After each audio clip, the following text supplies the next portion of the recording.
Welcome back to Chalk Talk. DJ and Ashton, the football team fans, Sam, the Cowboys fans, and you already see who I'm rocking with. And let's get right into it. Doug Peterson was recently fired this week, and people are confused about it because he just won a Super Bowl. DJ, we'll go to Sam. Do you agree or disagree with the firing of Doug Peterson? Everybody know my point of view on this. I completely disagree. This is a horrible fire. It took this team to its only Super Bowl in franchise, well, not to win their only Super Bowl in franchise history. And they were paying him like this. He gave him a higher pick, get them to the playoffs when people doubt him, and they do him like this just because he wanted a little bit, just because he wanted to move forward with Jalen Hurts, and he didn't want to give Carson Wentz another chance, to be honest. And Howie Roseman, that's his name. He loved Carson Wentz. He want Carson Wentz to be the quarterback after this horrible season he put up. And I don't think they will ever make a playoff appearance again, in my opinion. Ashton, what you think? I'm just gonna piggyback off what Sam said. This team is a couple years removed away from a Super Bowl and 1 year removed from the playoffs. This was just an absolute horrible decision to let this man go. And actually, now that y'all gonna reap the benefits of the decision by getting a pick 3 picks higher than what y'all would have got if he won the game. So if he won the game, y'all would have kept him, but y'all let him go, and y'all is reaping his benefits by keeping that 6 pick. So I don't like that. He wasn't a bad head coach. Maybe he didn't care what his players felt about him. Like I said last episode, he just wanted to win, and he wanted to do what he thought was best for the franchise and the team. I guess the owner and him didn't see eye to eye on that, but I completely disagree with the decision. I mean, I can see your point of view 100%. I can see why you disagree with it, but I'll go down the lines. I said I agree with it, and I've been, and this is not because I'm a Giants fan. This is totally unbiased, but you look at it that he was upset because, and he didn't want to be told what to do. And sometimes as a head coach, you have to bite your tongue and you have to do what you're told. I get it's your team, but that's just how it goes. And he, like, you can go back to when Carson Wentz was at the top of his career, his MVP season, the All Pro season he had. He was on that was in Frank Reich's the Indianapolis Colts head coach. That was under his system when he was the offensive coordinator. And the year he left, he just started just going downhill. And I think Doug Peterson took over play calling, and that affected him 100%. And that's why everybody believes that Carson Wentz should go to the Colts, and it'd be a perfect fit. You got to look at he had his highest QBR under Frank. He made first team All Pro. He made the Pro Bowl. Like, his stats were just way better. You got to look at it. The division last year was almost as bad as it was this year. Dallas was 8-8, and then Washington and the Giants had the second and the fourth pick. That was a bad division. You won a bad division that was 9-7. Congrats. He did have a injury prone team who endless people who got hurt, and he figured it out. I'll give him kudos to that. But I think people are trying to hold on. I get it's their first ever, but you won a Super Bowl. Congrats. Now it's on to the future, and you can't just have a fallout of making the playoffs and going to the record that they had, and then you lost your locker room. The owner wants to keep Wentz because he still believes Wentz has that MVP season in him. I can understand why he fired him. What you think, DJ? I mean, I disagree with it completely, just like Sam and Ashton said, because I understand it's a conflict in the locker room. It caused conflicts in the locker room, dealing with the whole team losing trust in him. Carson Wentz lost all faith in him as a head coach. Jalen Hurts having problems with him. But at the end of the day, that game would have done more harm if they would have won. They have no money going into this free agency, so they can't pick up one of the star receivers who are potentially going to be in free agency as Allen Robinson, Kenny Galladay. They're not going to have any money to pick them up. So if anything, you go in this draft, get a high overall draft pick, and you pick up one of the young receivers that you're going to develop over the years that you could keep there for a certain amount of time, as in like Jamar Chase or Devontae Smith, either one of those guys. There'll be great receivers for them, knowing that they have struggled with receivers over the past couple of years. Hopefully Jalen Reagor steps up next year. And hopefully I believe that there'll be a good team coming in the next couple of years, but the firing was completely uncalled for, and it wasn't right, in my opinion. I don't 100% like. I get like it'd be the smart thing to go wide receiver at that pick, and I do understand like tanking and doing. I don't understand the way he did it, but I understand the reasoning behind it and trying to get the sixth pick. But to an owner only cares about one thing, and that's winning. He wants to win no matter how it comes, what's the cost. If you do win that game, then you just have to deal with having the ninth pick. That's the owner's not going to look at it as that. Like at first, when it all went down, people were like, "Okay, is Doug Peterson's job safe?" Because him and the owner were cordial in this decision and both understood that this is gonna go how they wanted it to. But clearly, that wasn't the way things went behind closed doors. He straight went against what the owner wanted to do, and he wanted to go with Jalen Hurts instead of Carson Wentz, and he paid the price for it. Doug Peterson decided himself that he was going to do things his way, and that's what caused him out of a job. Now, I do 100% see him getting a job somewhere else because I'm not going to say he is a Super Bowl winning head coach, and I do see him getting a job somewhere else. Sam, he is not going to the Cowboys, so get that out your head. But he will go somewhere, and depending on the situation he's put in, he might succeed. But I can agree with the decision to fire him. Why you say not going to the Cowboys? I mean, one, I don't think Kellen Moore's leaving. I don't think Philly's gonna take him. And But if he leaves, I still don't think y'all would go there. But I think Jerry he would do some Jones, Jerry stuff Jones like that. would be that petty. He would be that petty and Mhm. pick up an Eagles head coach. I could see that just out of being petty. But I don't And know. Doug Like Peterson could be that petty. he could, he really could. He could take that and take it out on the Eagles. But I don't know. I can understand. Like, I really do understand that why he did that. But now that Philly is open for doors and you got a new head coaching job available to anybody who they want. In your opinion, is Philly a compelling job to go to? Like, if you were a head coach, would you want to go to Philly? Nah. I'm not gonna lie. No, I wouldn't. It's like it's so many. The money there is bad. You have you have people on your line who are coming to old age. You have receivers who are old. It's like that team's gonna need a rebuild starting probably in a couple years. But there's some bright spots on the team. You know, you're about to get you're hopefully gonna get a franchise wide receiver. You're you're hopefully gonna hold up. I hate you, Sam. But you're hopefully going to be able to. You have a franchise quarterback in Jalen Hurts, so you hopefully can build off of that. But no, as a head coach, I wouldn't want to take that job. That's just setting yourself up for failure. I mean, I think I said yes only because this is an amazing coach. Like in most head coaching spots, you don't have where you can have two quarterbacks to where you go into the preseason not knowing who's going to be your quarterback. You have the sixth pick, like DJ said. You hopefully can get a franchise player at that spot. You've got three defensive veteran leaders with Graham, Cox, and Slade. Josh Sweat played amazing. Singleton, the linebacker, played great this season with the way he was able to tackle. And I just think when regardless of the money, I think on the offensive side you do have a lot of O linemen coming back. Lane Johnson, Kelsey, and Brandon Brooks. They're old, but they're still playing at a good level to where you can help Jalen Hurts or help Carson Wentz.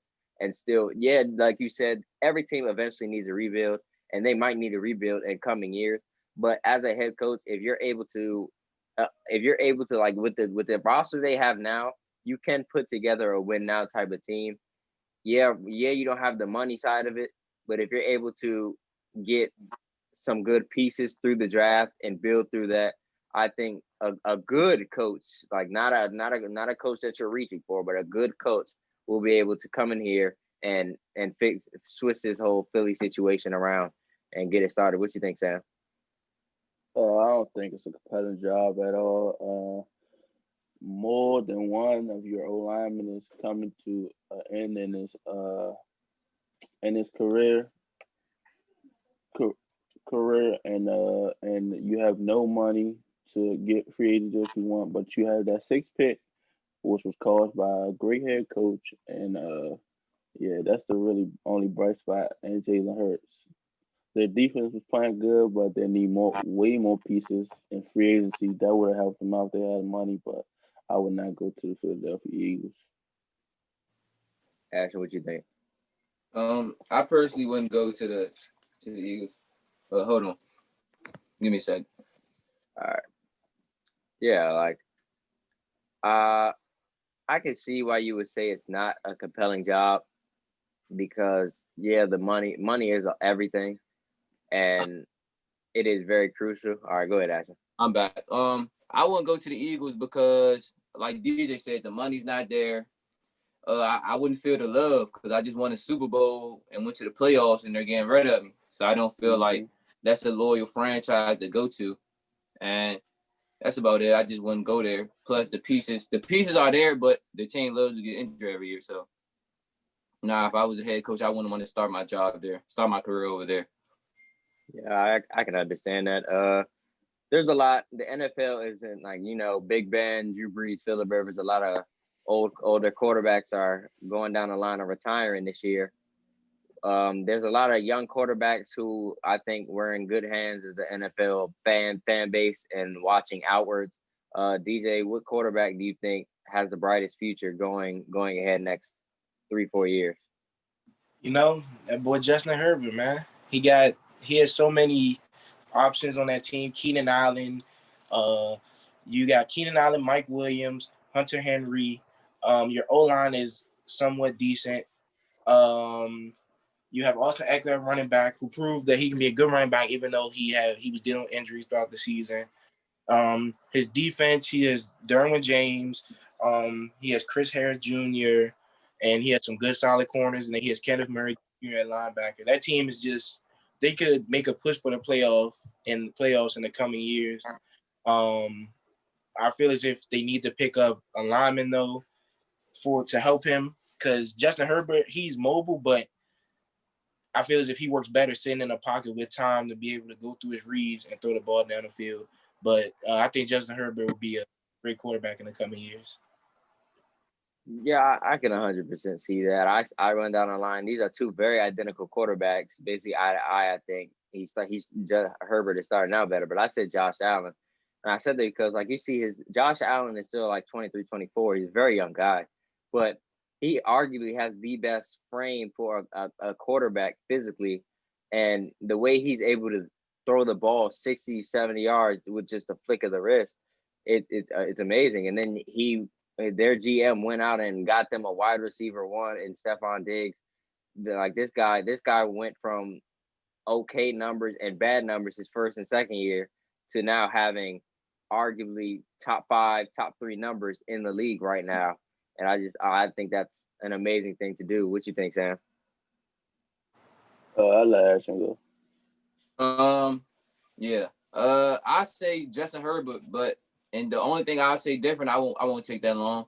Instead of getting him a lineman, I say get him a defense. Go defense and get him somebody, because he was going back to back with a lot of teams. Maybe he could get a defense that could hold him down, take the pressure off of his back. I feel like he can succeed more in the league, feel more comfortable than having to go out there and score every drive. Feel like he needs to score every drive to win every game.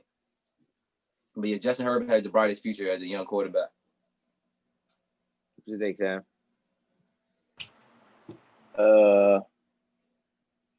I say Joe Burrow. Nah, know what? No. So are we talking about rookies? Or? Nah, young quarterback. Yeah. I mean, Patrick Mahomes. No, Patrick Mahomes. He's young. 25. Yeah, but he's the best quarterback in football, arguably. We already know that. I'm talking about lower end guys. What? Josh Allen, just because pieces he got around him. His head coach, great head coach. Great defense. They deep in the playoffs already, and they just gonna get better from there on out. And Josh Allen's gonna keep getting better. Yeah. Speaking of my boy Josh Allen, he's about to play in his next playoff game this week against Baltimore. But wild card weekend just passed. I know we had some unfortunate losses for Washington, but we loved it as a New York fan. Biggest wild card surprise Ashton, what was your biggest wild card surprise? Like, what surprised you the most during this past weekend? The biggest surprise I say is the Bucks being Washington. That was my biggest. Come on, bro. that was my biggest surprise right there. I didn't see That that. that came to a surprise of nobody. That was a shocker to me. Now I'm just playing. The biggest upset that I see. No, not really an upset, but was Baltimore. The big question around Lamar was that can he win a playoff game? He could do all this in the regular season, but can he show up when his team needs him in the playoffs? He was 0-2 in the playoffs heading to this game. He had a lot of things on his shoulder. He had to carry the team on his shoulder. He came in through a interception. It wasn't looking too well. They went down, double scores, but he came, fought back, and they fought as a team. And that surprised me. He earned a little bit more of my respect last weekend on the way that he played, especially going against a team that has had a lot of control over him the last 2 years. So going down the line of respect, this guy earned every aspect of respect you can have. Taylor Heineke he had the highest PFF grade out of any quarterback Washington has had in the last like 14, 15 years I saw. He played like this guy. I was gonna go with Jared Goff, but Taylor Heineke just came in, played a very good high blitzing Bucks defense. Yeah, they were without Devin White, but he still was delivering passes. I was watching this guy, and it was just like he could not make that. He could not make a mistake. This is a guy who was in his second career game playing against Tom Brady, and he just managed it in the playoffs. He managed it super well. Like that one pick wasn't. I mean, it got batted. He is a small guy, but it got batted. It got batted in the air, so it was just an unfortunate thing. But he still was delivering passes. His team wasn't helping him. Well, I counted like 4 or 5 drops. His team wasn't helping him, and he was still fighting. Like he like extended his shoulder on that touchdown dive. He played his heart out in that game, and that one guy right there, I just have to give credit to because he played outstanding throughout that game. What you think, Sam? There's so many surprises that happened this weekend. My number one is really Derrick Henry not going off, but I talk about the Steelers. The Steelers, how bad they played. No, actually, how good the Browns played. The Browns played amazing defense without their whole team. Like they barely had anybody on that O line. Nick Chubb still ran his way to a win. Baker Mayfield, and he had his weapons. Jarvis Landry was playing great, playing like a number one. Surprised to see him playing good without people, what I'm saying, in his ear. Baker Mayfield, he was playing great. Their defense, they stopped Big Ben when they needed to, and yeah, he just got outcoached without their head coach. And then he and Mike Tomlin got outcoached, and they beat the Steelers. That's the big surprise for me. How bad the Steelers played and how good the Browns played. Yeah, I just want to shed some I really had two. Like I said, I had Jared Goff too, but like the guy broke his thumb on his throwing hand. He threw it on him. He hit it on a guy's helmet, and like most people who break their thumb on their throwing hand are out for multiple weeks. Like he came back, outplayed Russ. He still looked like he didn't have as much confidence, but that was a huge upset. Defense played a huge part. So did Cam Akers, but to manage that game and come in there, he showed some heart. DJ, I didn't mean to cut you off, but what you think? Nah, you good. Basically, yeah, that was gonna be my upset. And well, really the Seahawks side. Seahawks coming in this season, one of the hottest teams. Let Russ cook. Russ was looking like an MVP. Then towards the end of the season, they kind of slowed down, wasn't really playing like themselves, went on a little slump. And their first game, they're playing a division rival in the Rams. Jalen Ramsey versus DK, a matchup everybody wanted to see. Because Jalen Ramsey in the regular season has shut down DK for both of those games. And, everybody wanted to see how DK was going to play in his playoff game, and Jalen Ramsey put all the talk to silence.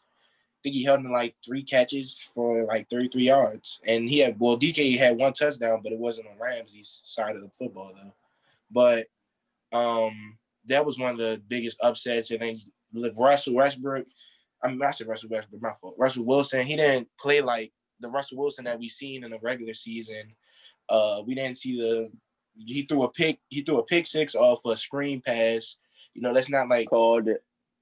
that's not Wilson type of thing, like I don't know. He just didn't play like himself, how we've seen the Russell Wilson that we know that we've seen. And take them hats and T-shirts to Cabo.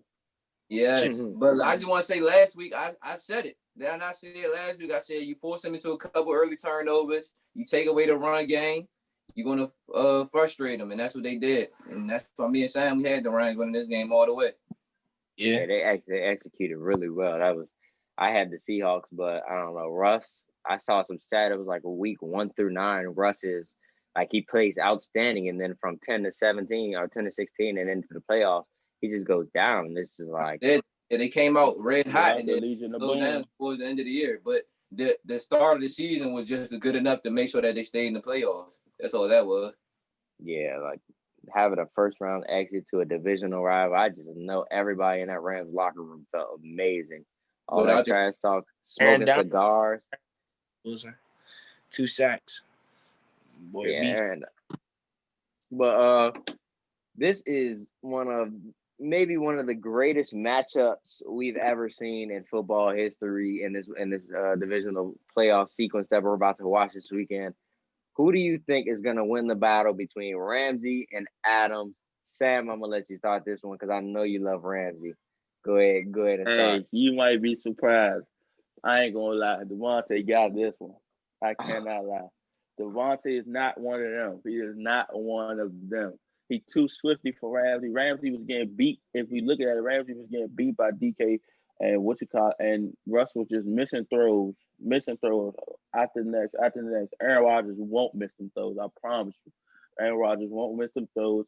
Devontae Adams got too much in his bag for Ramsey. But Ramsey gonna have a good game, but Devontae Adams just gonna have a better game and outperform Ramsey and beat him in that.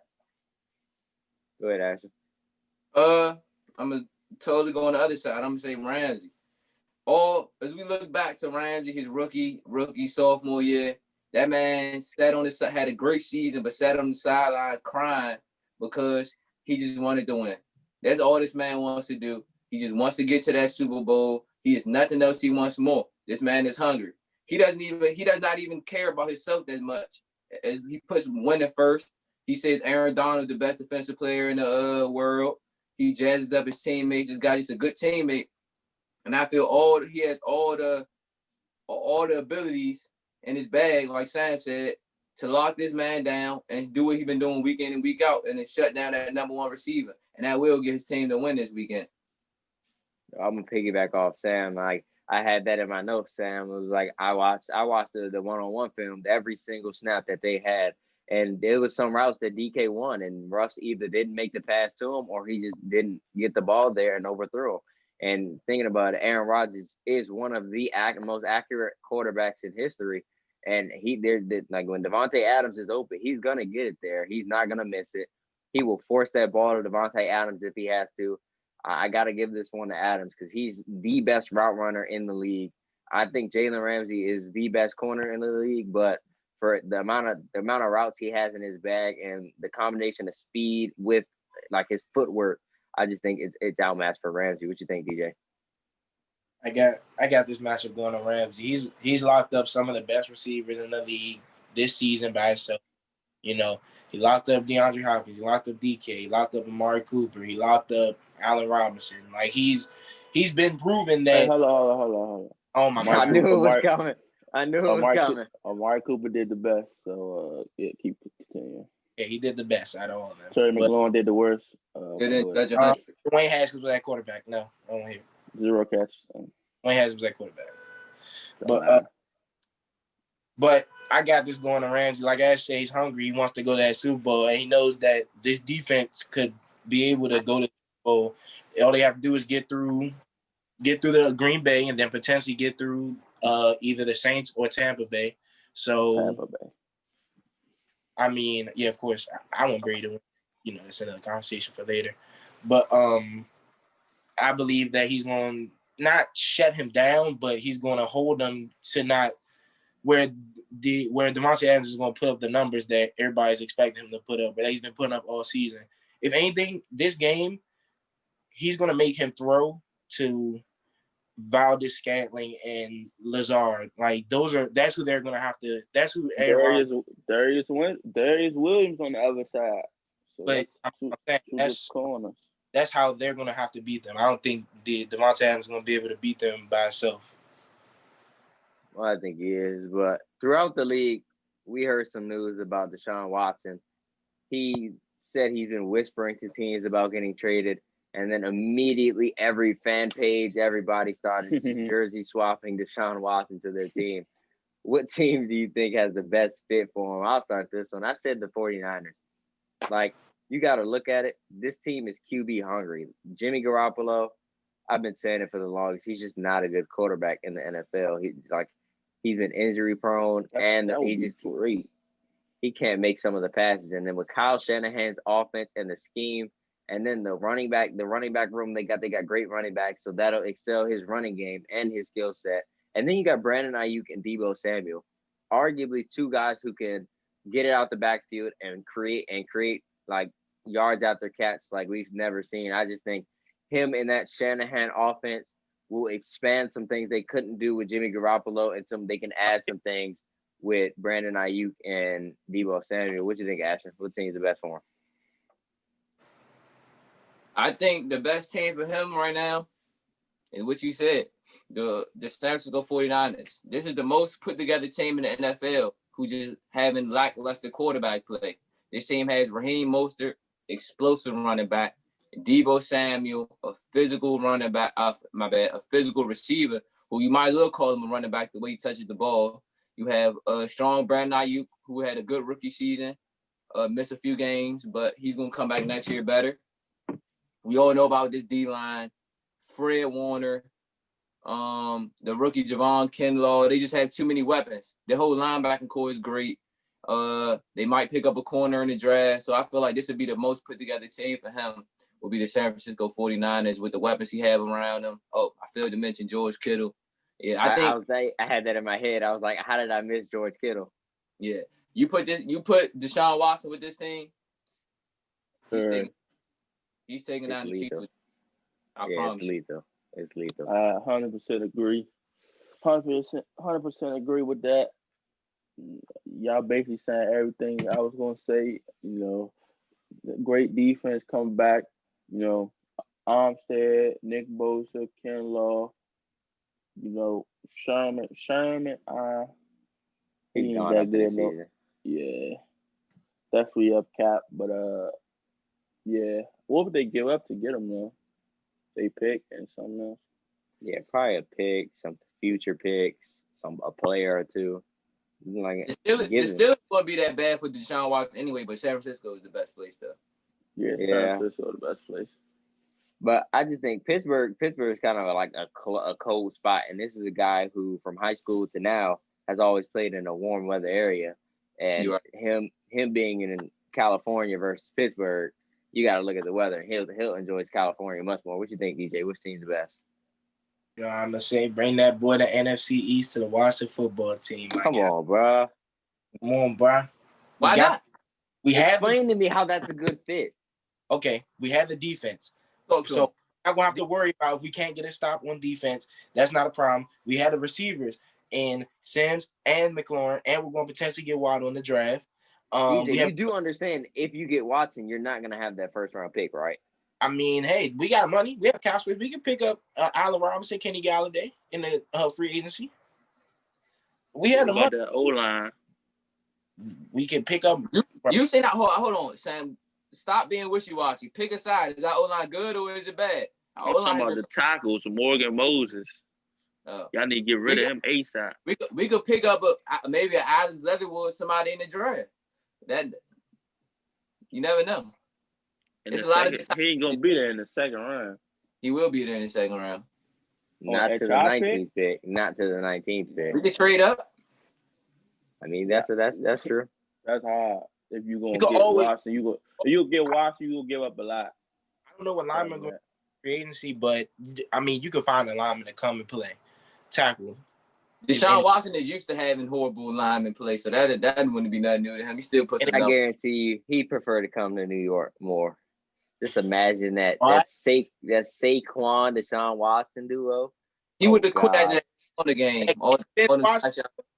You said what? He would have asked to leave right after that Arizona game. No. Come on. Like Deshaun Watson, you tell him you can have we can pick up a receiver in free agency, and then you get Saquon Barkley as your, like, come on. That's just a ridiculous. I know it's not gonna happen. I know 100% it's not gonna happen at all. I'm not one of those people who believe I'm moving behind Daniel Jones, but if it was to happen, I could see why it would happen. But Sam's gonna love this one. Recently Dallas fired their defensive coordinator and decided to pick up Dan Quinn as the defensive coordinator. What grade would you give this one and why? I'm not gonna start out with you, Sam. I'm gonna start out with you, Ashton. What you think? F. Big F. F. One more time. F. This ain't no Jack Del Rio. This ain't no superstar defensive minded. This ain't no Ron Rivera. I'm just gonna say it like this. He is defensive minded. As much as they choke. Come on, man. Okay, he wasn't the defensive coordinator though. He was the head coach. Go ahead. I don't see him fitting in well with this Dallas team. First of all, he's a head coach at heart. We all know that. I feel like it's going to be hard for him to be taking orders from another man, not being able to have full control that he wants. I just don't see it being a good fit. Sam was doing all this hooping and hollering about Mike McCarthy last year, and look, that big boy didn't know what he was doing out there. So I think this is another Mike McCarthy coming in. They're gonna frustrate each other, and they're gonna do even worse than last year. Yeah, I didn't go out and say it was an F. I'll be more reasonable. I gave it a B-, and I said D-? Because a B-. D-? And I said that because the defense, Atlanta's defense, they would allow points, but they were good at times. Like, they had their bright spot. If they didn't choke to Tom Brady in the Super Bowl, they had a good defense back then. They had some good schemes. They just slipped up toward the end. Like, he does have a good defensive mind. He has young people that he can improve. You've got Trey Diggs. You can see what they do in the draft. They're probably not, like, almost 100% going to draft a corner or somebody on the defensive side. You're giving him the pieces. I can't say if he's going to be able to put it together, but that's why I gave him a B- and not anything higher, because I have to see what he can do on the field and not just as a head coach. But a B I gave him because he has a good mind. He is a good coach, and I do believe that he will be able to succeed if they put the right pieces together, if he understands how to use them. Sam, I know you're eager to say something. Go ahead. No, I'll let DJ go. I'll go last. Listen, I gave it a C+ because he did go to Super Bowl, so he knows what it takes to win and to be able to get there. So you also basically you have two people on this coaching staff who have been to a Super Bowl, which is a positive. So they both know what it takes to win. They both know what you need to win to be able to make it there, how to win. And like you said, they're going to potentially get a corner. So he's going to have young pieces that hopefully he knows how to build around them and coach them and be able to run their defense better than Mike Nolan could. But besides that, I just don't know how he's gonna fit in with like you said, Keith. Ashton. He was a head coach. He's gonna have a head coach mentality. So I don't know if he's gonna be able to take orders from another man, knowing that he was the one calling the shots, head coaching job, running the team. I don't know if he's gonna be able to fit into that mindset, but Jason Garrett did it, so anybody could do it. Mm-hmm. Okay, let me shut this nonsense down right now. Who won the Super Bowl in 2013? Going Dan Quinn. It wasn't Seattle Seahawks. Dan Quinn was the defensive coordinator on that team. Did y'all know that? No. Oh, are you saying that Dallas is gonna win a Super Bowl? Oh, I'm not saying nothing like that. He gave it an F. Are you saying that he gave it No. Are you saying Jack that Del Rio win the Super Bowl?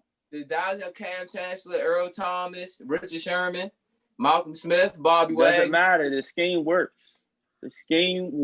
No, we had some young pieces. You had some young pieces come in there Dan Quinn knows what it takes to win a Super Bowl. He got it. He got there and won it with a defense that's great. You know, he had a great defense, and he went to the Super Bowl with the Atlanta Falcons, who would have not. Did anybody think the Atlanta Falcons were going to Super Bowl? Yes. What you mean? Matt Ryan was playing. Yes. No. Matt Ryan won MVP Nobody thought they was getting past the Packers. Yeah, they did. And Matt Ryan and Julio were playing. So what are you talking? Nobody thought they was gonna beat the Packers. Nobody, literally. Yes, they did. And Matt Ryan won MVP that year. No, Jones. So y'all gonna sit here and lie and say y'all thought they was gonna make the Super Bowl over the Packers. Matt Ryan won MVP. Devontae Freeman was playing at a great level. Julio was still in his prime at the time. But you're saying they was gonna beat the Packers after they kept losing to them over and over again before that. Yes, and it's a new season. It's the playoffs. It's the playoffs. Okay, it's any given Sunday. So that's a red hot Matt Ryan. You cannot tell me you thought they was going to win the game. But okay, I just no. You thought, yep, you thought. But Dan Quinn won the Super Bowl in 2013.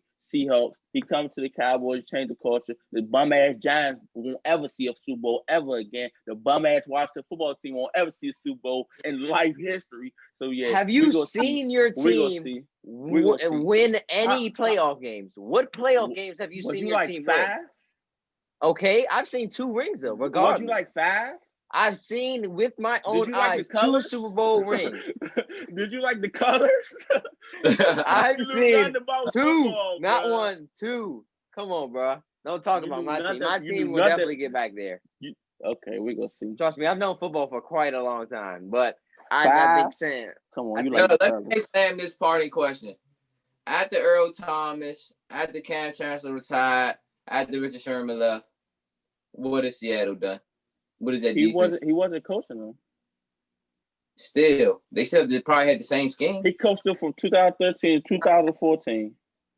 They changed the scheme. They don't want cover 3 like that no more. He came there, put that cover 3 in there with all the pieces, and it worked. He could come here, change the scheme. Mike Nolan was running a horrible 4-3 defense. He was running a horrible 4-3 defense. That's why we wasn't winning games.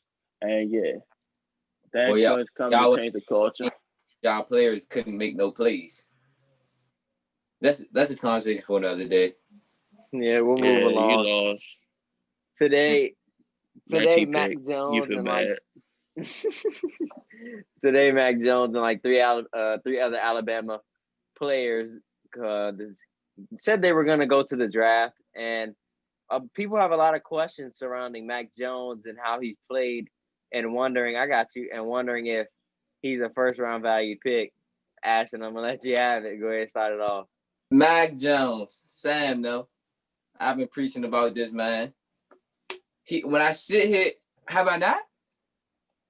Was I not preaching about what? Was you preaching or switching sides? I was not switching sides. I said before the game even started, I said, why when he throws bad bad passes, you say he's not top pick. You say second round, you say third round, but when he throw good passes, he's a first round pick coming to Washington. Wow. This man that put up Joe Burrow numbers in the championship game. This man makes all the right decisions. He doesn't turn the ball over. He gets the ball in his playmaker's hands. It's not rocket science. He does what he needs to do as a quarterback. And to me, he should be a top 10 pick. To me, he's better than Trey Lance in my eyes.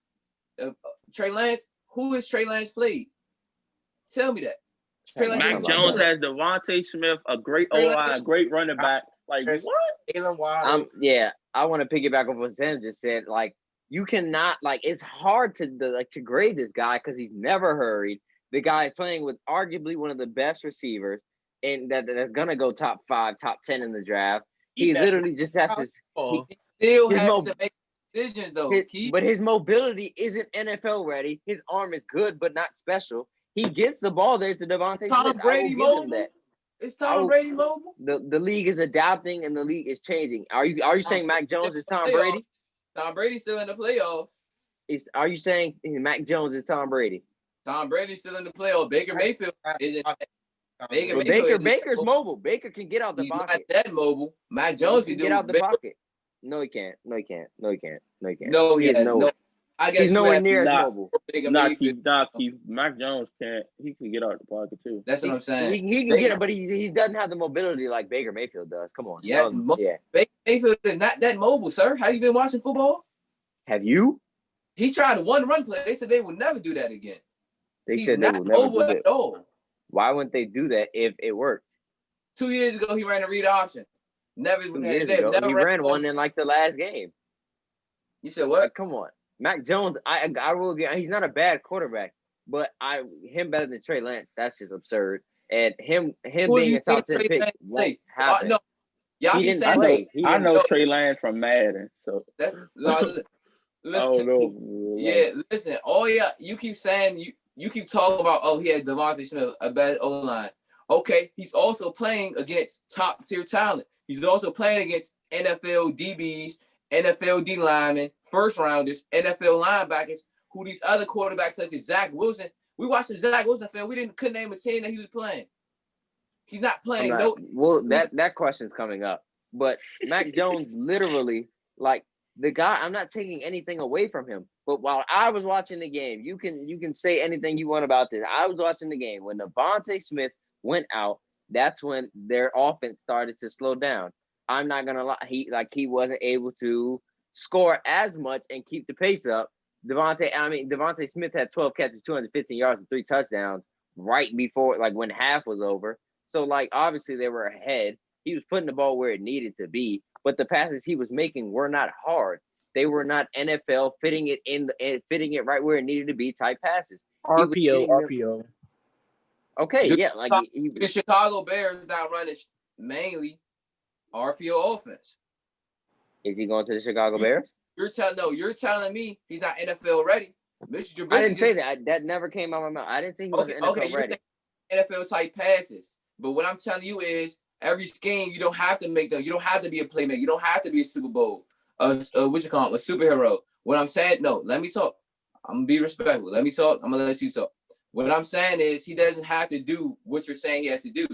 Mr. Trubisky just laid a bad. It doesn't take much. Taylor Heineke just played in the playoff game. I feel that he can do what he can do under a good system. And yes, he can go to the playoffs with whatever team he's in, and he can win games in the playoffs because he's smart, Keith. He doesn't turn the ball over. I know he has great players, but even with great players, you can see a quarterback throw a lot of picks, try to fit up the ball where it shouldn't be. He makes the right decisions, Keith. That's all that I'm saying to you. He's a good decision maker.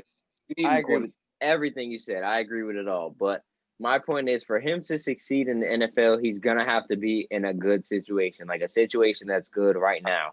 He can't be put in a team that's rebuilding, and he won't be able to succeed in a rebuilding scheme. He like a team like the Patriots, who have a good defense, have a good coach, all that. Like a team like the Colts, that will also be a good fit. Teams that are ready to win now, I believe he can step in and succeed in those type of systems. But if you put him in a team who has to rebuild and doesn't have the weapons, who doesn't have the wide receiver one or the running back or the tight end piece that you need, I don't think he'd be able to succeed in that. That's all I'm saying. Okay, yeah, I agree with you completely. But name a quarterback that can succeed in an unfair situation. Name a good quarterback right now who doesn't have any weapons. Deshaun Watson. Led the league in passing. Led the league in passing. Lost Will Fuller. They have a horrible record. But I'm saying he was putting up the numbers. It's not about that. He led the league in passing. He had a good year. None of those numbers matter. Because look, if you're losing every game, of course you're going to throw more passes than any other quarterback. But he's one man. He doesn't play defense. If their defense is allowing everybody to score. He didn't succeed, Keith. Like, the question was, name a quarterback that can succeed in an unfair situation. He didn't succeed, Keith. They had the 4th overall pick. Putting up Keith. Nearly 5,000 yards isn't succeeding That's as not a quarterback? Succeeding, Keith. He didn't succeed. He didn't win. I said name a quarterback that can win in an unfair situation. So, Sam, what is your definition of succeed? Okay, Joe Burrow. Winning plus good numbers. Thank you. And he didn't. He only had 1 of the 2. Of course, you could put up good numbers, but was he winning games, Keith? I'm just saying. I'm not saying it's all his fault. I'm not saying it's all his fault. I'm not saying he played bad by any means. But what I'm saying is you can't name a quarterback with no weapons that's going to play good and win games. That's all I'm saying, Keith. I know Sam could agree with me on that one. He played good. You can look at Tom Brady. I guarantee he made some of those other receivers, like some of those years where he didn't have a top tier receiver. He made guys like Danny Amendola, Julian Edelman, these off the street receivers. They're not off the street, but guys who aren't NFL type receivers, NFL full body Tom receivers. Brady though. That's a one in a decade quarterback. But my point is, that's a guy who made the guys around him excel. That's what you need. You're right. I don't think Mac Jones has that in him. Okay. I don't think it has Tom Brady in him, but go ahead, DJ. All right. So I think knowing that a lot of teams in this draft are going to need quarterbacks, I believe Mac Jones will be drafted in the first round. Do I think he should? I'm like in the middle because that was probably like my second Alabama game I watched. You know, a lot of RPO. I didn't really see too many downfield throws from him, but I mean, I believe he's a good, accurate quarterback. Like I said, I didn't see too many mistakes from him. He wasn't really throwing a lot of bad passes, but I mean, it's kind of hard to bad pass when you run a read option. But of course, he's going to have – I mean, of course, he had Devontae Smith, Heisman winner, Najee Harris, who's been playing great all season. So, I mean, you take those to advantage, though. That doesn't make and O-line. Yeah, I'm about to say, like, Patrick Mahomes take the advantage of having Travis Kelce and Tyreek Hill on his team. Like, that's not a burden. That's not, like – you can't use that in an argument to try and say somebody's bad. It's not like I'm not saying he's bad. I'm just saying he uses that to his advantage, which he's not wrong for. I'm just saying I didn't say he was bad. I said it's hard to look. Like it's hard to judge whether he's a first round pick or not, because he, like Ashton said, he does like his decision making is up there. It's very good. It's top tier. But you also have to read when you're sitting in the pocket and you get to scan over every progression, each play. It's kind of hard to make a mistake when you get to sit in there and not worry about if you're gonna have a 300-pound guy in your face every play. Keith, it's not that. It's just the offense. He was just in a good scheme. Keith, the play call, it wasn't that he had all day to survey. It's look, RPO, boom, hit the flex. You know what I'm saying? Quick passes. And some teams like the Washington football team, that's all we do is hit the running back, hit short passes, and try to let the receiver or running back make a play after that, Keith. So it's not all about, he hasn't been being pressured. He just came in and did what he was asked of, and that was to get the ball out quick. Like Tom Brady, he played against a great D-line. The Washington football team is a great top 3 D-line, and I think he only got sacked once because of the scheme that he was in, get the ball out quick. The D-lineman didn't have time to get to Tom Brady. That's what I'm saying. That's exactly how you beat that, too. But, I mean, quick game. I don't know. Of course, he's not going to stay another year, because, you know, his draft stock is high right now. But if he were to stay another year, and if he could prove that he would be able to work without having, you know, Heisman Trophy winner and then the best probably D-line that we've seen in college, that you could see in college football, then, I mean, not D-line, O-line, then that would prove, I feel that would prove your point. Am I correct, Keith? Like that would. Yeah. But, I mean, of course. I don't think he's going to be top 10 pick. That's outrageous. Yeah, definitely. Bottom. I don't know. I think he'll go 15 between 15 and 32. That's respectable. I got any team that picks him between 15 and 32 because you've seen. I think. I mean, in my opinion, from my perspective on playing D-line, if you get pressure on Mac Jones, like if you get pressure on Tom Brady, they will fold. As simple as that. I think his decision making and his accuracy is what has him able to be a between 15 and 32 pick. It's just you can't go into your season as an NFL team like, okay, yeah, I got Mac Jones. He's the answer. He still has things he has to prove, but he is still a very good quarterback nonetheless. But we're coming up to the draft, and it's easy. Like the top 2 receivers on every board is between Jamar Chase and Devontae Smith. But before we would usually have Jamar Chase ahead of Devontae Smith, but Devontae Smith has just been playing absurd. First receiver to win Heisman since 1991. So there's raised eyebrows that are like, who should go first? Sam, who you think should go first between the 2? between Devontae Smith and Jamar Chase. Uh, Jamar Chase. Jamar Chase, he got an NFL body ready to work, ready to. He's a great route runner. He's a great go getter guy. He has everything you want in a receiver, and he does it like he had Joe Burrow. He had a good quarterback. The first receiver off the board, could potentially go to the Bengals, and he could end up in Joe Burrow once again, his quarterback from college, and succeed in the NFL. So I think it should be based off the teams. It should be Jamar Chase over Devontae Smith because I don't think Devontae Smith is quite NFL ready yet. To me, with his body and guys being too physical, and if you watch the Ohio State game against Devontae Smith, you could see it's like they didn't do nothing to try to stop him at all. He was just running. They wasn't jamming. He was just running and getting open, and he was getting the ball.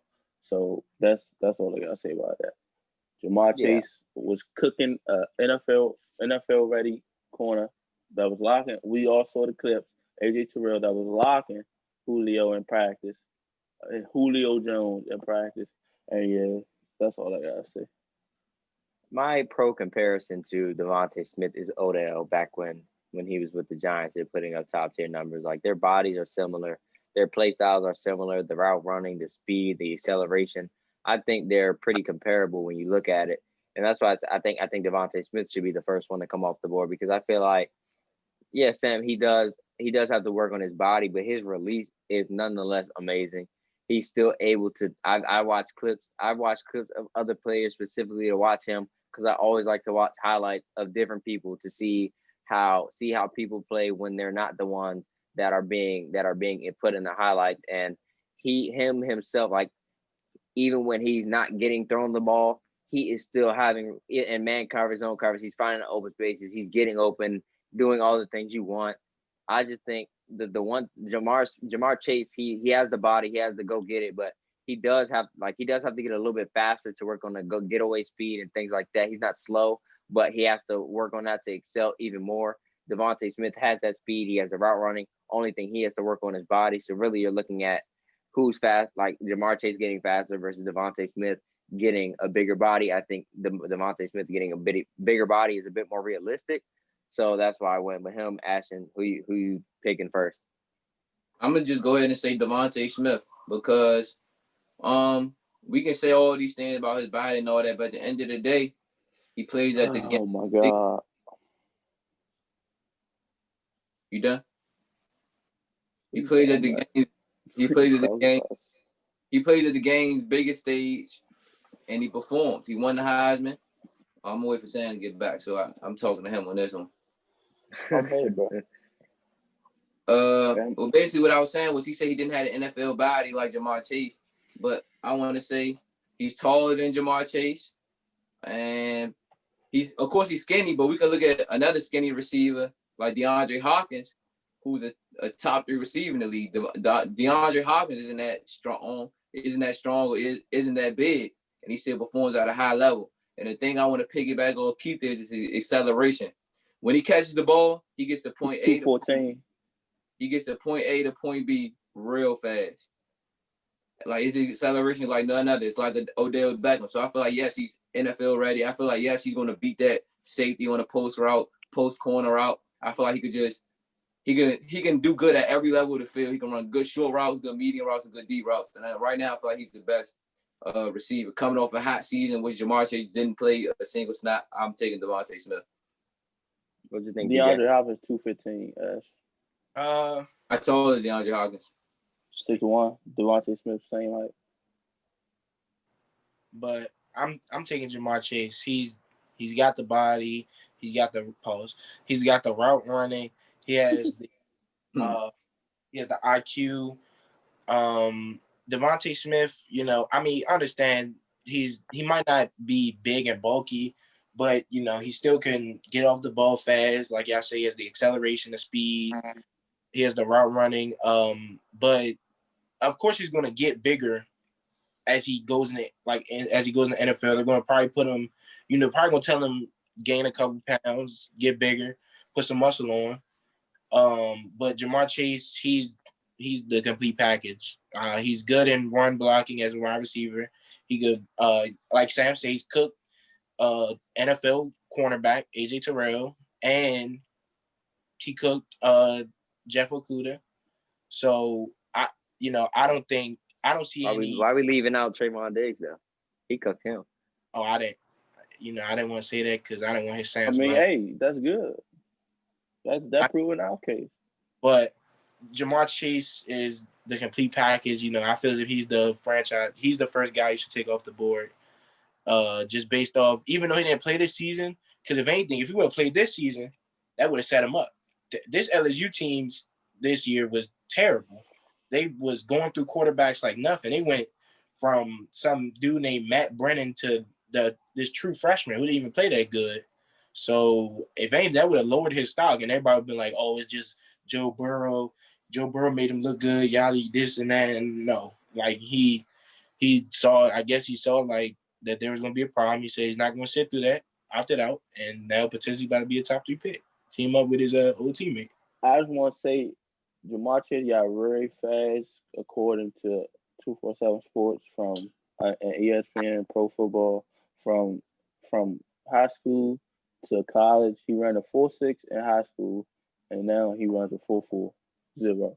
Oh, and Jamar Chase has better hands than Devontae Smith. For sure, 100%.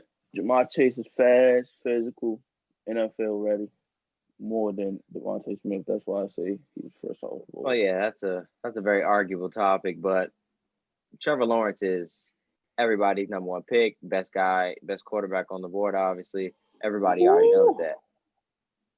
This is one I couldn't wait for. This one, I'm glad. Say the best for last. Let's go, DJ. QB2. I've heard 2 points. I haven't heard this point yet. Ashton, go ahead. Who's your QB2? QB2. You definitely heard that. You definitely heard that. Justin Fields. You definitely heard that. Hey, Sam, ain't no secret. Ain't no secret, you know. Ain't no secret to me. It's tied QB1 2 ways, but hey, we just gonna say Justin Fields QB2. No cap. He's so strong, so physical. He puts the ball where it needs to be. He's fight. He's determined. I feel like he's gonna go into the franchise ready to win. I feel like he played calm. I'm not throwing any shots at anybody, but I just can't name a team that other boy played. I looked at his film. I can't name a team that he played. It was like Jacksonville State, Delaware State, the Cleveland Browns, Buffalo Bills. I don't know who he was playing. It was. I'm going with Justin Fields. He has 2 losses at Ohio State. He's a great quarterback. He dual threat. That's what Sam talks about with Jalen Hurts. He brings to the game, but some other quarterbacks can't. But plus, his arm is way stronger, and he's way more accurate than Jalen Hurts. Well, I know what the other two. Nah, let me pause you right there. Let me tell you why Zach Wilson is the second best quarterback coming into this draft. Justin Fields, they're both 6'3". Zach Wilson is 210. Justin Fields is 228. Against 14th ranked Northwestern, Justin Fields went 12 for 27, 114 yards, 0 touchdowns, and 2 interceptions. Against 9th ranked Indiana, he went 300 yards, 18 for 30, 2 touchdowns, and 3 interceptions. He has 0 400 plus passing games. Now let me read you Zach Wilson. Zach Wilson went 33-3 for touchdown and interceptions. He had 2 games of 400-yard plus games with 0 interceptions. And say y'all love. Hold on. Y'all love to say his mobility isn't there. He can't run. He had 10 rushing touchdowns and 254 rushing yards this season. He had 3,700 passing yards with a 73.5 completion rating. He went against 2 ranked teams. Since y'all want to say he played a bunch of nobody. Oh my God! He played the same amount of ranked teams during the season.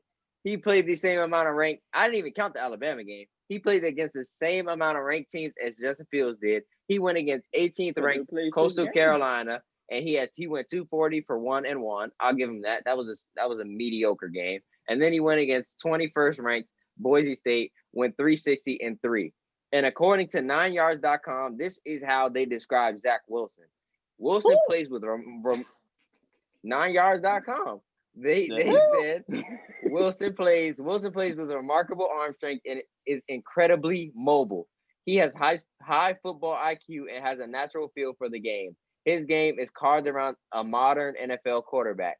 Like the guy's just like, I'm not taking anything away from Justin Fields. He's the next best thing.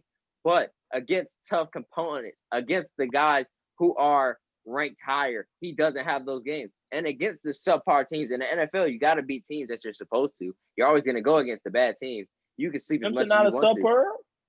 Huh? Clemson not a great Clemson. I'm not talking about the college football playoffs. I'm not talking about the college football playoffs. I'm talking about during his season, he went against below average or subpar teams, and he played bad. When he played the teams that were ranked, how many games did he play, bro? Okay, he played for I'm going off of what his season has. Zach Wilson played like 10, 11 games. Justin Fields played 6. In the games that he didn't play against the lower end unranked teams, he had a good game. He had the regular games. They weren't 400 passing yard games like Zach Wilson, but they still were nonetheless very good games. But when he played against ranked teams, he had below average stats, very piss poor stats, 12 for 27 and 114 with 2 interceptions and no touchdowns. That's terrible. And then you've got Indiana. You did put up 300 yards, but you turned the ball over 3 times. That's not good at all. Like this guy they are very similar guys, but Zach Wilson has the edge for me. Can I say something? Go ahead. I'm done. Your man, you threw all these numbers at me, but your man played Troy, UTSA, Texas State, not Texas, Texas State, LT, Louisiana Tech. So you're gonna get mad at the guy for performing well against teams that he can't put things on. You holding 6 games against Justin Fields. I'm not holding that against him. I never said I'm holding that against him. Listen. He can't put up the numbers. You see he Pittsburgh can't put up numbers? No. He can't put up 33 touchdowns in 6 games. Show me. I'm not talking about the touchdowns. I'm talking about how he performs in those games. No. Listen to me. This is what I'm saying to you. If you see the Pittsburgh Steelers, right? They came out, they beat the NFC East, the worst division in football. It's time to play now. It's time to play. It's the playoffs now. True colors came out. I'm not saying you can control that. You can look good all you want during the regular season with your schedule. But when it's time to play, have we seen Zach Wilson play? When it's time to play, it's time to play every game. National championship, BCS championship. We can't see him there. You're making it seem like we've seen he played Clemson. Clemson had a subpar defense, and you can't argue. They have no first round pick on that defense. It's not Louisiana Tech. It's not Troy. Still had a subpar defense. Didn't have nowhere near as good as a defense as Indiana or Northwestern. But then when he went against the best defense in college football in Alabama, you saw the numbers he put up. That game he played terrible. He was in the red zone. I watched multiple of them games. He was in the red zone twice. He was at the 4-yard line once. Almost threw a pick to Patrick Surtain. Should have got picked off. He was in the red zone toward the end of the game when it was garbage time. He didn't score. Like you're making it seem this guy was in the red zone and didn't score. Name one Patrick Surtain Zach Wilson played. Okay, you can't name not one corner Zach Wilson played. You can't.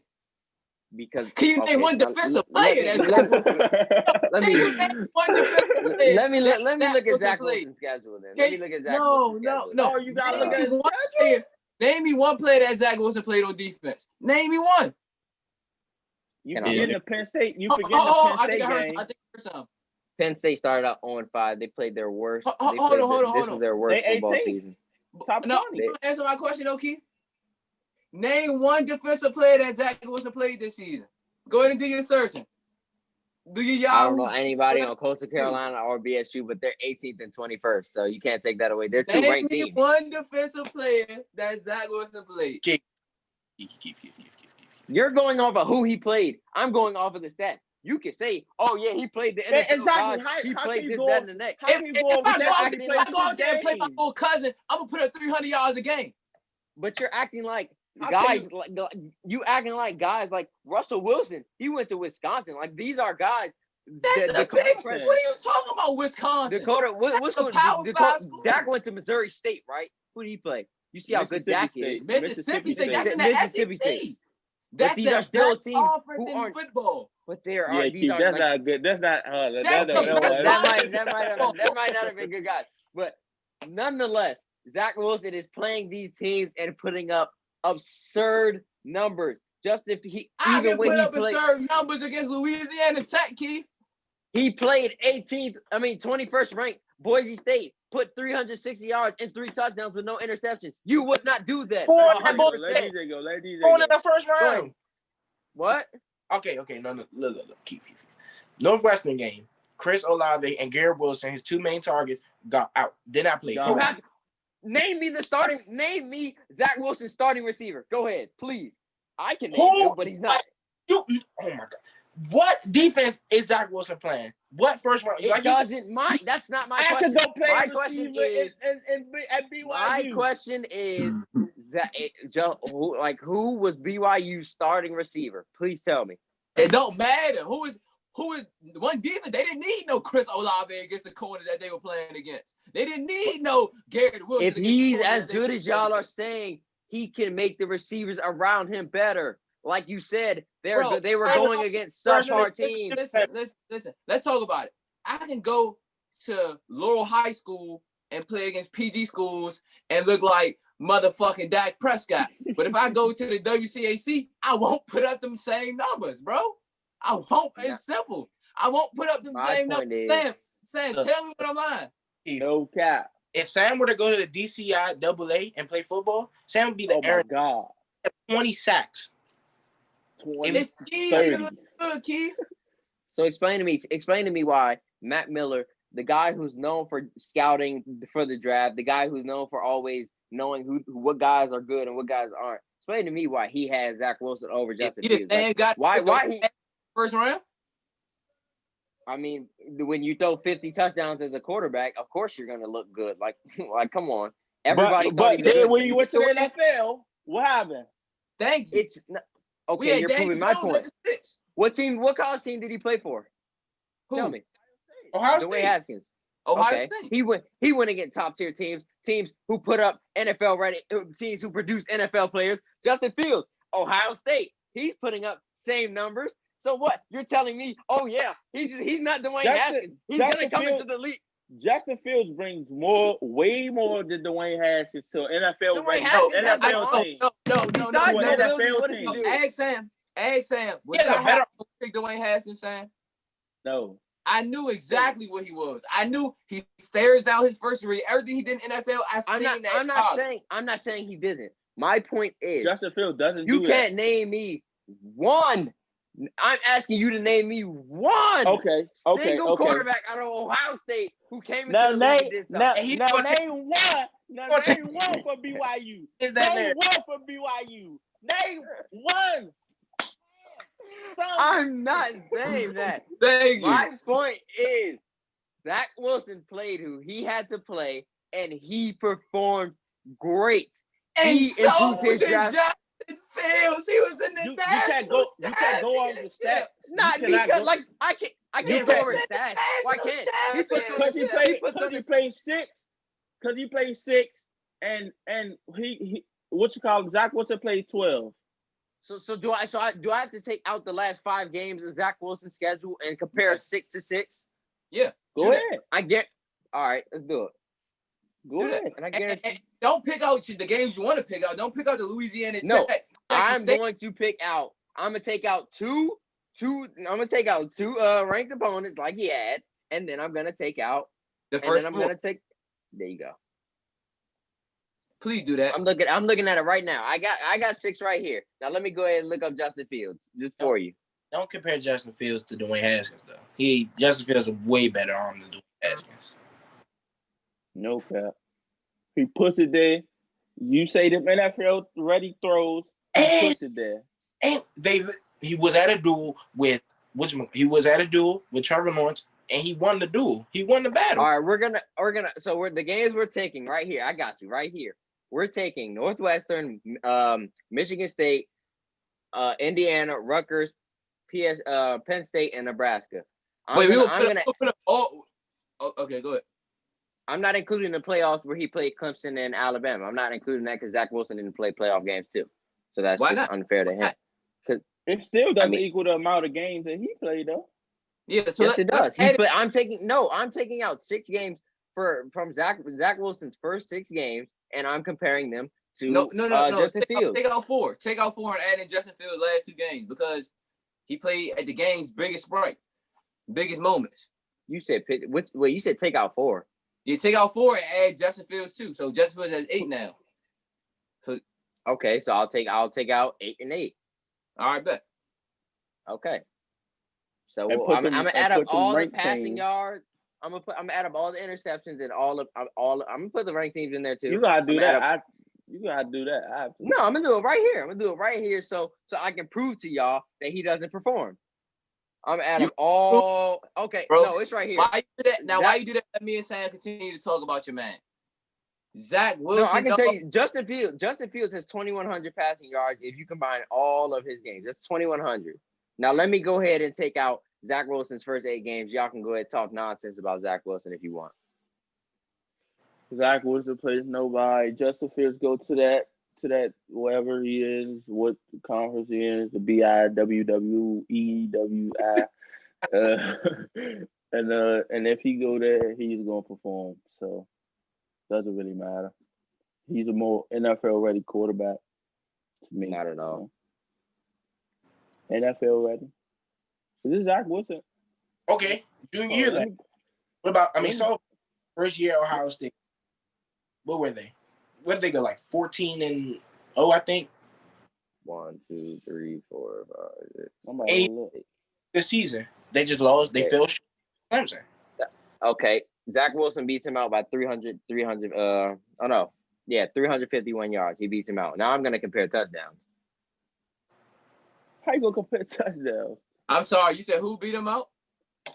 Zach Wilson beat out. He had 351 more passing yards than Justin Fields did. Okay. And now I'm gonna compare who had more touchdowns. And then if I go compare more touchdowns, go play in Idaho. Why can't I compare touchdowns? Are they not a quarterback? Are they not a quarterback needed stat?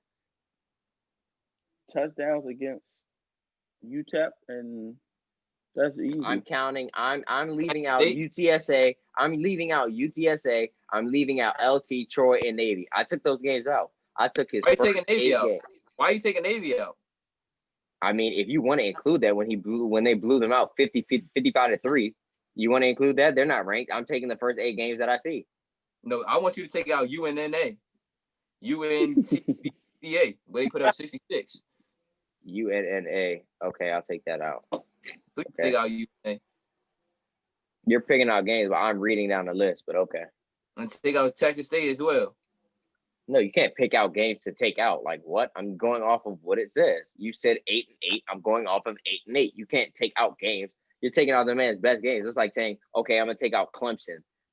Then the man that takes away 385 yards and 6 touchdowns. Now, matter of fact, let's do this. Let's do this. He played 2 ranked opponents, right? Mm-hmm. So let's do Boise State and Coastal Carolina versus Clemson and another ranked team that Justin Fields played. Why do you have to pick? Why you have to pick Clemson? Why couldn't you do Northwestern and Indiana? Because Clemson was at the highest stage. No, but we're going off of what happened in the. You can't pick games. If you're going, Zach Wilson didn't play those games, so you can't count that against him. He played against 2 ranked teams, just as did Justin Fields in the regular season. Northwestern and also, all right, well, you could pick one, whichever out of the 3 you want. He played against Penn State, who started out 0-5. People were already saying this was the worst year they've ever had. They never started 0. The last time they started 0-5 was 1970 something. So you really can't count that game. But if y'all want to go, be my guest. You can pick between Northwestern and Indiana. Piss poor games. Come on now. Okay, you look at Zach Wilson, 240, 1-1, arguably bad. I can give you that. You can debate if that's a bad game for a quarterback or not. But he did have 10 rushes for 55 yards. And then we'll go to Boise State, 360 and 3 touchdowns, 22 for 28. Like you can look at the stats. Zach Wilson beats him out in all these categories. He's played much better if you include the games. Yes, he played great in that when he was hurt. He battled adversity in that Clemson game. I will give him that hands down. I did not expect him to play through that game. I did not expect him to perform the way he did. He played great.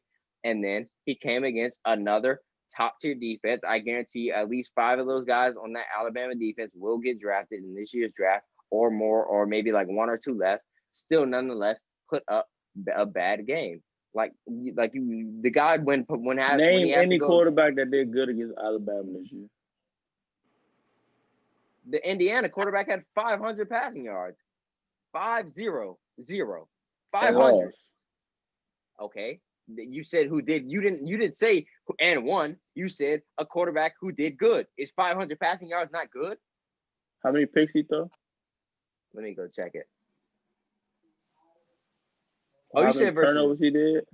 I guess Alabama. I'm thinking against Ohio State. My fault. He didn't put up 500 Alabama. Nobody did. Alabama schedule. This is the last question. Yeah, that's why I'm taking so much time.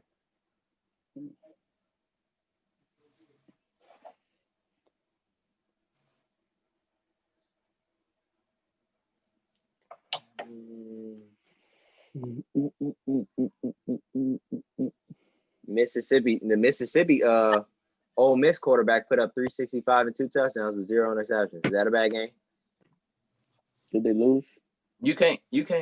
Everybody lost against Alabama. No, My point is, did he have a good game or so not? why'd you think Justin Fields gonna win?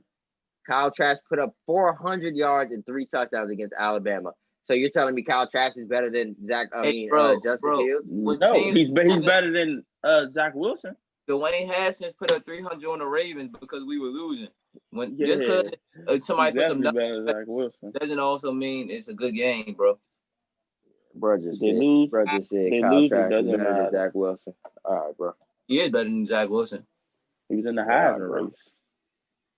Was Zach Wilson in the MEAC 2 times? So find me one human being who has Kyle Trask going before Zach Wilson.